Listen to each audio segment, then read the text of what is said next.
Hello guys, good morning. Welcome to my vlog. For today's vlog, ito ang halamang Buhinia purpurea, o mas kilala sa atin bilang alibangbang. Nung nakaraang vlog ko guys, nung pagka lagay ko dito sa pot, may nag-comment. Ayan yung comment niya, si Winard pa. At shout out sa Winard na ang tawag daw sa kanila nito ay alibangbang at ginagamit ito sa kanilang pang-asim. Hindi ko alam yun na ginagamit pala ito sa pang-asim.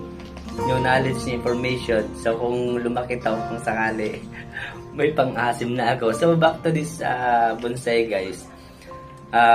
Nilagay ko to dito noong June 5, exactly 15 days, and then ang dami na ng sanga. Gusto ko siyang tumaba palalo para ma-stress siya. Gagawin ko, puputulin ko yung paghaba ng mga sanga niya, tsaka tatanggalan ko siya ng mga dahon.